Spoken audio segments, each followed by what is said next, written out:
자면서 들으면 더 편안한 야담과 옛날 이야기. 오늘도 즐겁고 행복한 하루 보내세요. 구독과 좋아요, 알림 설정도 잊지 말고 꾹 눌러주세요. 옛날 조선시대에는 변방을 지켰던 최장군이 있었습니다. 사사건건 넘어오는 오랑캐들을 무찌르면서 근방 주민들의 신임을 받고 있었지요. 오죽하면 시장 상인들이 장사도 포기하고 공짜로 고기와 술을 내줬을까요? 그만큼 최장군의 인기는 조정을 위협할 정도였답니다. 그런데 최장군에게는 한 가지 고민이 있었습니다. 딸 유아가 태어날 때부터 몸이 많이 허약했기 때문이었지요. 주변에서는 최장군의 피를 이어받은 자식이라서 기대가 컸지만 조금만 뛰어도 풀썩 주저앉을 정도로 체력이 약한 것이었습니다. 하지만 최장군은 딸 유아를 단 한 번도 책망한 적이 없었습니다. 속으로는 늘 걱정이었지만 유아의 웃는 얼굴이 선녀처럼 아름다운 것이었지요. 몸이 약해져서 그런지 마음까지 약해져서는 어머니 품을 떠나지 않는 딸이 오히려 가여운 것이었습니다. 그러던 어느 날 유아가 한 통의 편지를 받았습니다. 아버지 최장군이 한참 오랑캐들과 싸우고 있을 때였지요. 최장군님 따님의 건강을 기원합니다. 최장군의 활약이 워낙 좋다 보니 한양뿐만 아니라 다른 지방에서도 여러 편지가 왔었습니다. 종들부터 양반대까지 신분을 가리지 않고 최장군을 응원하는 편지를 보내는 것이었습니다. 그 중에는 전투에서 꼭 승리해달라는 어린아이들의 바람도 담겨 있었지요. 하지만 최장군 딸 유아에 대한 관심은 별로 없었답니다. 유아의 몸이 허약하다는 소문만 돌았기 때문에 그 누구도 유아의 건강을 걱정하는 편지를 함부로 보낼 수도 없는 것이었지요. 괜스레 최장군 심기만 불편하게 할 수 있으니까요. 유아도 그런 아버지의 마음을 잘 알고 있었기에 편지를 뜯어본 적이 한 번도 없었습니다. 그저 우울한 기분을 위로받을 수 있을까 하고 편지를 하나 뜯어보았는데 이런 내용이 있는 것이었지요. 오늘도 조선 땅을 열심히 지켜주시는 최장군님 따님 건강이 안 좋다고 하여 이렇게 편지를 보내드립니다. 어머니와 아버지가 말씀하시기를 친한 또래가 있으면 힘이 난다고 하였습니다. 제가 최장군님 따님과 또래이니 저라도 힘이 되어드리고 싶습니다. 유아는 호기심이 생겼지요. 편지를 보낸 사람이 누군지도 모르고 바로 답장을 쓰는 것이었습니다. 누구신지 모르겠지만 친한 또래가 있었으면 합니다. 어머님과 아버님 말씀대로 제가 건강해졌으면 좋겠습니다. 유아는 처음 글을 쓰기도 했고 남자아이가 이렇게 적극적으로 편지를 보냈을 것이라고 짐작하니 괜히 쑥스러운 것이었지요. 그리고 며칠 뒤에 답장이 왔습니다. 또래니까 이제 편하게 편지를 써서 보낼게. 장군님 따님이라니 정말 부러워. 유아는 남자친구라도 생긴 것 같아 기분이 좋았지요. 편지를 보낸 사람은 바로 원석이라는 아이였습니다. 유아와 원석이는 한 달 동안 열심히 편지를 주고받았답니다. 한 번도 얼굴은 본 적이 없지만 이제 친한 친구 사이가 되었지요. 우리 아버지는 지체 높은 양반의 호위군 대장이쇼. 장군은 아니지만 나는 아버지를 존경하고 따르기 때문에 나 역시 무예를 익히고 있어. 유아는 또래 남자아이가 아버지를 따라 무예를 익힌다고 하니 괜히 자신이 창피한 것이었습니다. 그럴 때마다 이제는 건강해져서 아버지 속을 썩이지 않아야 한다고 다짐하는 것이었지요. 그래, 이 아이가 누군지 모르겠지만 저렇게 아버지를 따라 무예까지 익히는데 난 이게 뭐람. 그때부터 유아는 몸이 좀 지쳐도 열심히 뛰었고 나중에는 화살을 쏘며 몸을 단련하는 것이었습니다. 집으로 돌아온 최장군이 우연히 유아를 보고 깜짝 놀라는 것이었지요. 아니, 유아야, 내가 화살을 다 쏘다니 이게 다 무슨 일이냐? 저도 아버지를 따라 무예를 익히고 싶습니다. 방금 무예를 익히고 싶다고 하였느냐? 전장에서 돌아온 최장군은 지친 기색이 역력했지만 뜻밖의 소식에 뛸 듯이 기쁜 것이었습니다. 어머니는 여자아이가 무예를 익힌다는 건 말도 안 된다고 했지만 아버지 최장군은 딸이 건강을 되찾는 것만으로도 행복한 것이었지요. 내가 화살을 3개를 연속으로 쏘았는데 멧돼지 머리와 배에 정확히 명중시켰어. 멧돼지를 잡았단 말이야? 아무리 무예를 익혀도 그렇지 어찌 그리 겁이 없냐? 바보야, 사내라면 멧돼지 정도는 사냥으로 잡을 수 있어야지. 원석이에게 질 수 없는 유아는 바로 사냥을 나가 멧돼지를 잡았지요. 그렇게 매일 원석이에게 자랑할 일을 찾느라 유아는 몸이 지치는 것도 몰랐습니다. 유아의 어머니는 그런 딸이 걱정되면서도 건강을 완벽히 되찾은 것 같아 눈물을 흘리는 것이었지요. 얼마 전에 산적들을 만났는데 화살을 쏴서 2명이나 잡았어. 나도 내 아버지처럼 장군이 될 테야. 유아는 이제 저 멀리 지방에 있는 원석이를 만나고 싶었습니다. 대체 어떤 아이길래 산적들한테 겁도 없이 화살을 쏘는 것일까 하고 말이죠. 그러던 어느 날 갑자기 원석이의 편지가 오지 않는 것이었습니다. 걱정이 된 유아는 매일 편지를 써서 보냈지만 답장이 통 오지 않는 것이었습니다. 왜 갑자기 편지를 안 보내는 거야? 흥, 내가 싫어진 건가? 어린 마음의 상처를 받은 유아는 화가 나면서도 눈물이 나는 것이었지요. 흥, 그래, 산적한테 화살이나 쏘기나 하고 겁도 없는 너 같은 녀석 필요 없다. 유아는 그때부터 아버지를 따라 전장을 가는 것이었습니다. 원석이 생각이 머릿속에서 떠나지 않으니 무엇이라도 해야 할 것 같았지요. 최 장군은 딸의 그런 속마음도 모르고 아버지를 따라 나서는 그 정성이 갸륵한 것이었습니다. 그렇게 세월이 흘러 유아는 아리따운 처녀가 되었습니다. 아버지 최 장군을 따라 전장을 누비다 보니 이제는 웬만한 사내들은 쉽게 쓰러뜨릴 수 있었지요. 멧돼지뿐만 아니라 불쑥 튀어나오는 산적들도 이제 유아를 겁주지 못했답니다. 그러던 어느 날 최 장군에게 그리 달갑지 않은 소식이 들렸습니다. 최 장군의 인기를 두려워하는 조정에서 드디어 견제가 들어온 것이었지요. 임금은 최 장군을 병조판서로 임명하려고 했지만 조정의 간신들이 두고 볼 수가 없는 것이었습니다. 하루가 멀다 하고 최 장군을 향한 상소가 빗발치는 것이었습니다. 알고 보니 부하들에 대한 학대가 있었다든가 군량을 빼돌렸다는 근거 없는 의혹까지 부풀리는 것이었지요. 임금도 최 장군이 억울하다는 건 아주 잘 알고 있었습니다. 그리하여 믿음직스러운 호위 무관을 불러서 최 장군에게 귀띔해 주었습니다. 당장은 병조판서로 임명할 수 없으니 먼 지방에 발령받아서 일단 쉬라는 것이었습니다. 딸 유아는 다른 지방으로 떠나보내고 그 지역 현령이 보살핀다는 것이 조건이었지요. 조정에서는 이 정도면 합의가 가능하다고 보았습니다. 그리하여 유아는 한양으로 가지 못하고 외딴 고을로 떠날 수밖에 없었습니다. 조정의 간신들은 고을의 현령에게 지시하여 유아를 감시하도록 하였지요. 유아가 들어온다고 하자 고을 사람들이 모두 몰려들었답니다. 최 장군의 딸이 온다고 하니 금이환양이나 마찬가지였지요. 광대들은 북과 장구를 준비했고 시장 상인들과 주모들도 음식과 온갖 놀이개를 가지고 나왔습니다. 현령은 못마땅한 표정으로 지켜보고 있었지요. 그렇게 아리따운 유아가 도착하자 모두가 탄성을 질렀습니다. 장군님의 딸이니 얼마나 예뻐 보였겠어요. 그런데 이게 무슨 일일까요? 유아가 가마에서 나오자마자 곧바로 피를 토하고 쓰러지는 것이었습니다. 고을 사람들은 모두 놀라서 세상에나 저럴 수가 하면서 눈을 의심하는 것이었습니다. 지켜보던 현령도 깜짝 놀랐으니 바로 이 소식은 조정의 귀에도 들어갔습니다. 최 장군의 딸에게 지병이 있다는 얘기는 삽시간에 퍼졌답니다. 유아는 아버지 최 장군을 따라 변방을 다닌 덕분에 무예가 능통했는데 이게 어떻게 된 일일까요? 사실 유아는 조정의 견제를 받지 않기 위해 겉으로 아픈 척하는 것이었습니다. 이것이 아버지를 위한 일이라고 믿은 것이었지요. 거처로 들어온 유아는 한숨을 푹 쉬는 것이었습니다. 사람들 보는 앞에서 피까지 토하였으니 이제 조정의 감시는 덜하겠지. 그래도 아씨, 곳곳에 현령의 사람들이 지켜보고 있으니 유념하셔야 합니다. 유아의 여종은 변방에서 처음 만났답니다. 여종 역시 유아에게 어깨 넘어 배운 덕분에 무예 실력이 보통이 아니었지요. 하지만 세상 일이 그리 만만치가 않지요. 현령의 아들이 유아를 보러 온다는 것이었습니다. 보나마나 유아가 진짜 아픈지 감시하겠다는 신보였지요. 그래, 얼마든지 오라고 해라. 그렇게 현령의 아들이 방문을 열고 들어왔는데 유아는 눈을 깜빡이는 것이었습니다.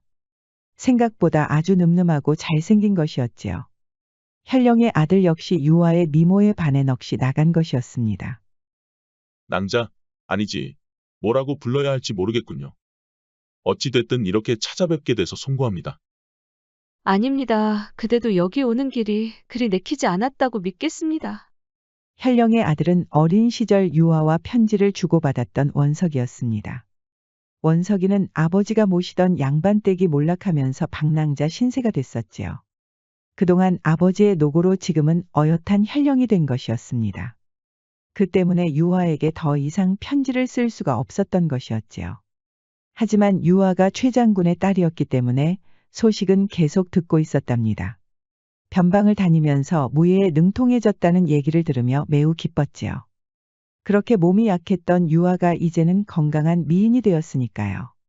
유아를 감시하라는 아버지의 분부가 있었지만 속내는 유아가 너무 보고 싶어 온 것이었습니다. 유아야, 내가 생각했던 것보다 훨씬 아름다워졌구나. 내가 쓰던 그 편지들 모두 잘 보관하고 있어.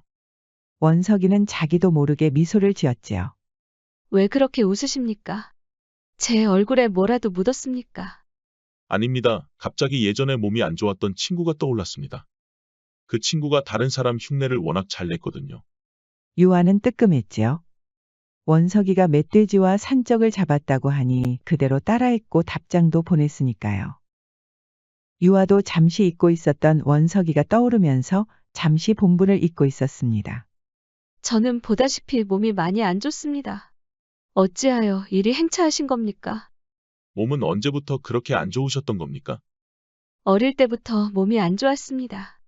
조금만 뛰어도 풀썩 쓰러지니 아무도 저에게 말도 걸지 않았고 친구도 없었지요.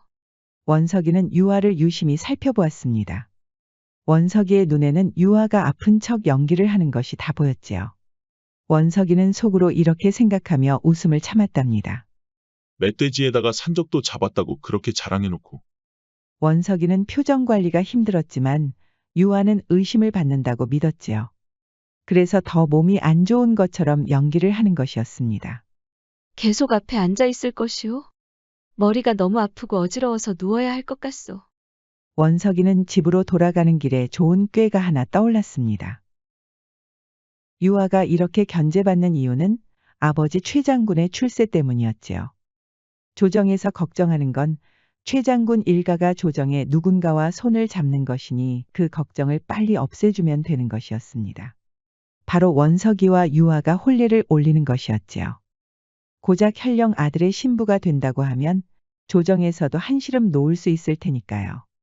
최 장군님도 견제를 받지 않을 테고 나는 그렇게 좋아하는 유아와 혼례를 올리고 일석이조가 아닌가. 원석이는 생각만 해도 뛸 듯이 기쁜 것이었습니다. 하지만 소식을 들은 유아는 펄쩍 뛰는 것이었지요. 아니, 오자마자 현령의 아들과 혼례라니. 아버지는 대체 무슨 생각으로 이러시는 건가? 뻔한 거 아니겠습니까? 아씨가 조정 사람들이 아니라 현령의 아들과 혼례를 올리면 이제 간신들의 견제도 받지 않으니까요. 유아는 화가 나면서도 현실을 인정할 수밖에 없는 것이었지요. 그래도 아씨, 현령 아드님 정도면 괜찮지 않습니까? 품위도 그렇지만 몸이 워낙 좋으셔서. 남사스럽구나. 어찌 그런 말을 함부로 입에 올리느냐. 유아는 그러면서도 괜히 기분이 좋은 것이었습니다. 현령 아들을 본 뒤로부터 그 듬직한 가슴이 자꾸 떠오르는 것이 아니겠어요. 그동안 아버지 따라 무예를 익히느라 남정네 몸에는 손도 대지 못했으니 얼마나 그것이 하고 싶었겠어요. 그렇게 두 사람은 혼례를 올렸고 유아가 먼저 신혼방에서 기다리고 있었습니다. 마음 같아서는 바로 원석이를 쓰러뜨리고 그 위에 올라가고 싶었지만 아직은 아픈 척 연기를 해야 했지요. 서방님, 신혼 첫날인데 아직도 몸이 이렇게 안 좋으니 송구합니다. 원석이는 유아가 연기하는 게 너무나 재미있는 것이었습니다. 입은 근질근질했지만 유아의 어설픈 연기를 아직은 보고 싶은 것이었지요. 걱정 마시오 부인. 이제부터 내가 다 책임지겠소. 원석이는 유아의 예복을 정성스럽게 벗기고 바닥에 눕혔지요. 부인, 긴장 많이 했을 텐데 내가 몸을 좀 주물러 드리겠소. 유아는 처음으로 건장한 남자의 손길에 감동한 것이었습니다. 그야말로 몸이 자지러지는 것이었지요. 몸은 비비 꼬이면서 야릇한 기분에 빠지는 것이었습니다. 아, 몸이 하고 싶어요. 원석이는 깜짝 놀라는 것이었지요. 무엇을 하고 싶단 말이오? 유아도 입이 근질근질한 것이었습니다. 지금이라도 솔직히 말하고 원석이의 왕가지만한 물건을 꺼내서 보고 싶은데 말이에요. 몸이 뜨거워서 그런지 세목이 하고 싶은 것 같습니다. 원석이는 웃음이 나올 뻔한 것을 겨우 참았지 뭐예요. 이 시간에 세목이 하고 싶단 말이오? 서방님도 아시다시피 제가 몸이 안 좋지 않습니까? 하지만 원석이의 눈에는 유아가 봉사를 받고 싶어서 편히 누운 것으로 보였답니다. 그럼 물수건을 가져올 테니 잠자코 있으시오. 원석이가 잠시 밖을 나가자 유아가 벌떡 일어섰습니다. 아이 참, 그냥 넣어달라고 할 수도 없고 이 손으로 저 커다란 것을 콱 쥐어버릴까 보다. 원석이가 너무 빨리 돌아왔을까요? 유아가 쏜살같이 바닥에 드러눕는 것이었지요. 서방님, 물수건으로 어서 닦아주시와요. 원석이는 해하고 웃으며 유아의 몸 이곳저곳을 닦아주었습니다. 부인, 몸이 아픈 것 치고는 아주 단단하시오. 설마 꾀병이라도 부리는 거 아니오? 그러자 유아가 뜨끔한 것이었지요. 쓸데없는 소리 그만하시고 어서 닦기나 하셔요. 그러면서 의도적으로 양다리를 벌리는 것이 아니겠어요. 원석이는 눈이 커지면서 손까지 떨리는 것이었습니다. 고맙소 부인, 아주 깨끗이 닦아드리겠소. 뜨거운 옹달샘을 보는 것 같구려. 원석이는 옹달샘이 얼마나 뜨거워지는지 시험해보고 싶었지만 꼭 참고 유아의 몸을 닦아주었답니다. 아프다는 사람을 괴롭힐 수는 없는 노릇이니까요. 유아의 몸이 어찌나 아름다운지 원석이는 그저 땀을 닦아주는 것만으로도 행복했지요. 유아는 이미 눈치를 챘답니다. 그래도 부인이 아프다고 하니 욕심내지 않고 몸을 정성스럽게 닦아주는 원석이 보기 좋았지요. 서방님, 이제 보니 많이 순진하시군요. 그렇게 보이셨소? 전 그저 부인이 아프다고 하시니 이렇게 조심스럽게 몸을 닦아드리는 것이요. 간지러워요, 서방님. 주무르시는 것이 아니라 간지럽히시는 거 아닌가요? 조심스럽게 한다고 한 건데 간지러웠소. 원석은 갑자기 장난을 치고 싶었지요. 일부러 손가락으로 유아의 발바닥을 스치면서 간지럽힌 것이었습니다. 유아는 희하고 웃으며 몸을 부르르 떠는 것이었습니다. 서방님, 일부러 그러시는 거죠? 그런데 이상하게 기분이 좋네요. 발바닥에 간지럼을 잘 타는 모양이요. 그럼 여기도 해볼까요? 이번에는 유아의 겨드랑이로 향하자 난리를 치더니 서로 부둥켜 앉지 뭐예요. 결국 두 사람은 그렇게 뜨거운 포옹을 하였답니다. 원석이 등불을 끄고는 다시 간지럽히는 것이었지요. 서방님, 이제 좀 그만하시와요. 방금 부인이 기분 좋다고 하였는데 어찌 여기서 멈출 수가 있겠소? 그런데 이 과정을 모두 엿듣고 있던 사람이 있었으니 바로 유아의 여종이었습니다. 아주 지랄들을 하고 있네.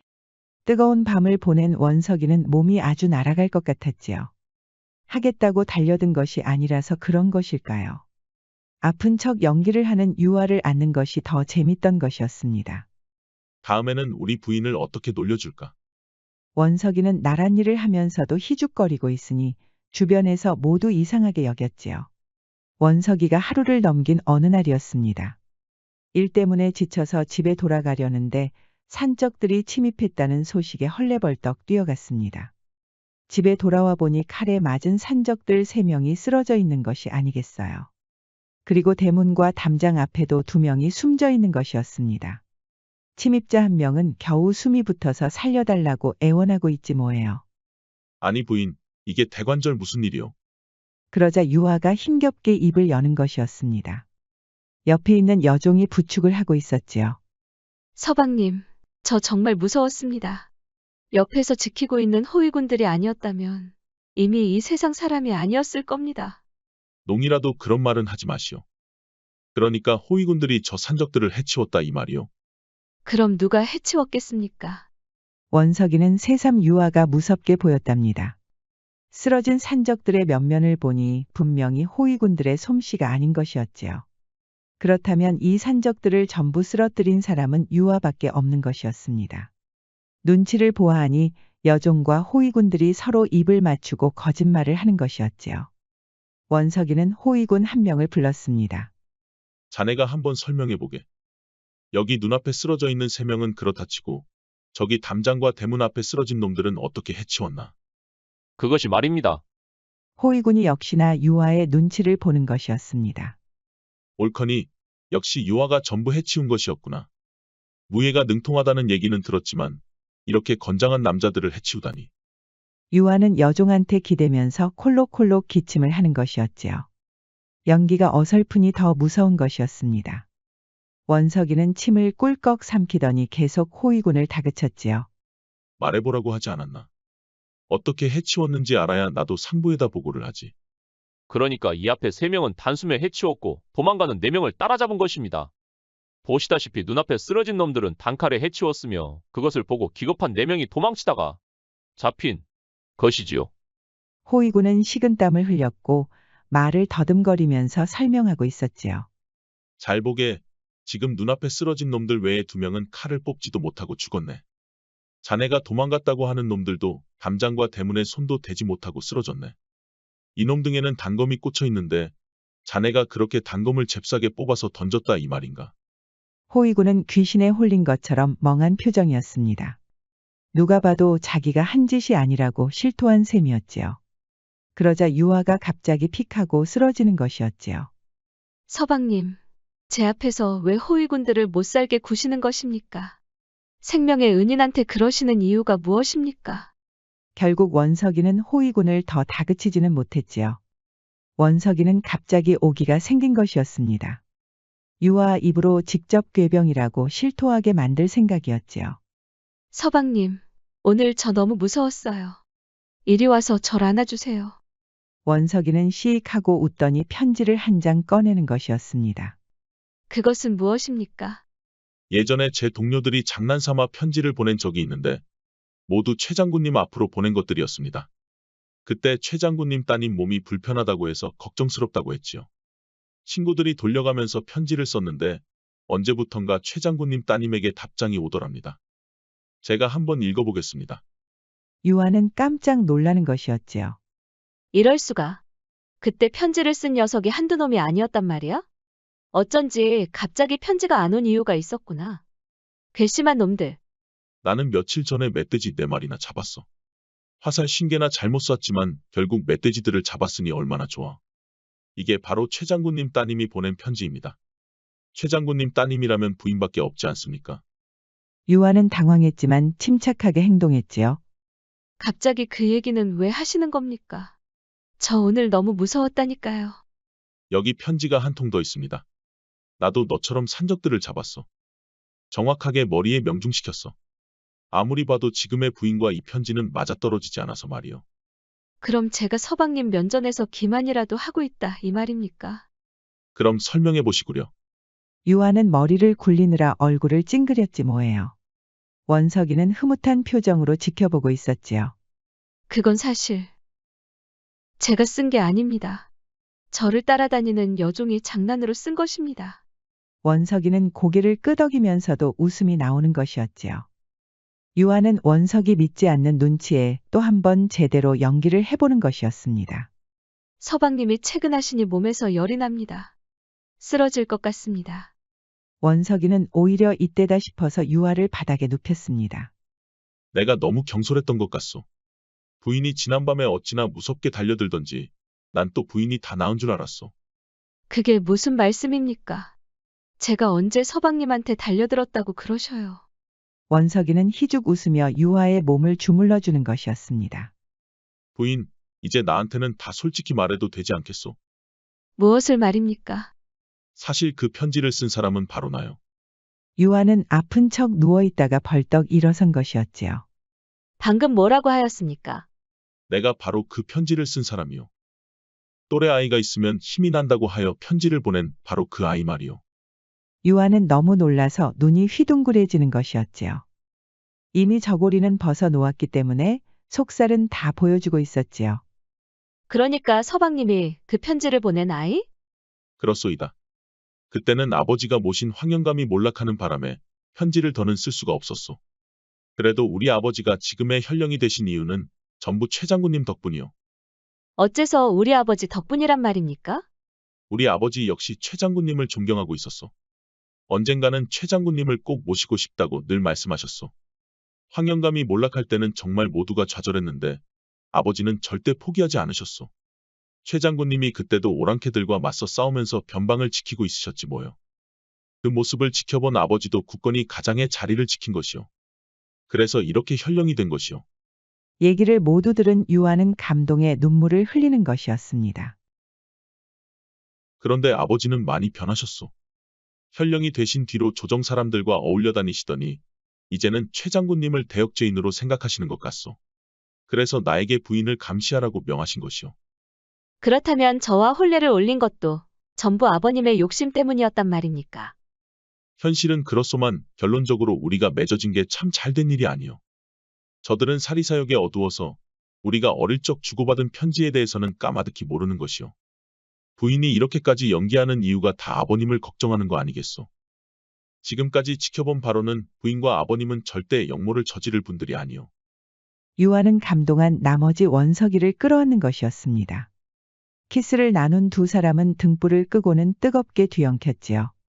그럼 지금까지 내 연기를 알고도 장난을 쳤다 이 말이죠. 그렇게 됐소 부인. 부인의 연기가 얼마나 재밌던지. 그럼 이제 연기를 할 필요가 없다 이 말이죠. 유아는 저고리를 시원하게 벗더니 원석이의 커다란 물건을 빼내는 것이었습니다. 입안은 한층 더 뜨거워졌지 뭐예요. 원석이는 유아와 눈길을 주고받으면서 빨아들이는 힘에 자지러지는 것이었습니다. 서방님, 제가 그동안 변방만 돌아다니느라 그것이 너무나 하고 싶었습니다. 나 역시 부인을 만날 날만 손꼽아 기다리고 있었소. 그리고 또 이렇게 뜨거운 밤을 지켜보는 사람이 있었으니 역시 유아의 여종이었지요. 아씨가 이렇게 부러울 줄이야. 다음 날에 원석이는 바로 아버지를 찾아갔답니다. 유아와의 이야기를 전부 들은 아버지는 노여워하면서도 차근히 대화를 이어가는 것이었지요. 결국 최 장군님을 존경하던 예전 그 모습을 되찾았답니다. 그렇다고 해서 조정의 견제를 견디는 건 쉬운 일이 아니었지요. 그리하여 조정에서 온갖 횡포를 부리고 있는 영중추부사의 모략이라는 것을 알아냈습니다. 영중추부사는 왕대비의 오라버니였고 조카도 임금의 자리에 올랐지만 어떻게든 권력을 유지하려는 욕심을 부리고 있었지요. 최 장군이 임금과 사이가 좋다는 소문이 돌자 마음이 급해진 것이었습니다. 근거 없는 소문으로 상소문을 올리게 한 것도 모두 영중추부사의 짓이었습니다. 원석이의 아버지는 최 장군을 만나 후회의 눈물을 흘렸답니다. 잠시 사리사욕에 눈이 어두워져서 초심을 잃은 것이었지요. 최 장군은 외롭게 변방을 지키는 것보다 사랑하는 딸과 생이별을 한 것이 더 괴롭고 힘들었답니다. 최 장군은 그제야 정신을 차리고 원석의 아버지와 협력했습니다. 어떻게든 영중추부사의 비리를 밝혀내야 딸과도 재회할 수 있었으니까요. 마침 영중추부사를 못마땅히 여기는 조정 사람들과도 손을 잡으면서 어렵게 공금을 빼돌린 증자를 찾아냈답니다.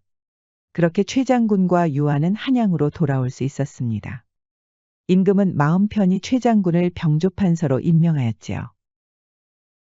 원석의 아버지도 그 노고를 치하하여 조정으로 들어올 수 있었습니다. 최 장군은 병조판서가 된 다음에야 유아와 원석의 오랜 인연을 알게 되었지요. 그때는 그저 딸의 갸륵한 정성이라고만 믿었는데 원석이의 편지가 있었을 것이라고는 생각도 못한 것이었습니다. 원석과 유아는 이제 어느 누구도 눈치를 안 봐도 되는 것이었지요. 아무리 생각해도 서방님이 저를 시험한 게 괘씸합니다. 어차피 모두를 속이려고 그런 연기를 한 게 아니었소. 이제 와서 누구를 원망하는 거요. 제가 원망하는 건 서방님이 저를 속였다기보다 제가 제대로 풀어내지 못해서 그런 겁니다. 뭘 풀어내지 못했다는 거요? 처음부터 서방님이 솔직히 말했으면 제가 일부러 아픈 척하지 않고 서방님하고 했을 거 아니겠어요. 원석이는 바닥을 치며 웃는 것이었지요. 그럼 지금부터라도 제대로 풀면 되지 않겠소. 유아는 말이 끝나기가 무섭게 원석이를 바닥에 눕히는 것이었습니다. 제가 진짜로 하고 싶었던 건 이거였습니다. 유아가 원석이의 위에 그대로 주저앉지 뭐해요. 원석이는 적극적으로 다가오는 유아가 너무나 좋은 것이었습니다. 발타자르 그라시안이라는 스페인 철학자는 친구를 갖는다는 것은 또 하나의 인생을 갖는다고 하였습니다. 유아는 어릴 때부터 몸이 아프고 아버지도 변방에 있어서 외로웠지만 원석이의 편지 한 통으로 힘을 내어 극복하였지요. 말 한마디가 천냥 빚을 갚는다는 말이 있는 것처럼 원석이의 한마디가 어린 유아에게 큰 힘이 되었을 겁니다. 야담과 옛날 이야기는 앞으로도 재미있는 이야기가 많이 준비되어 있습니다. 다른 영상도 재미있게 봐주시고 구독과 좋아요, 알림 설정도 잊지 말고 꼭 눌러주세요. 그럼 여러분 모두 오늘도 행복하고 즐거운 시간 보내세요.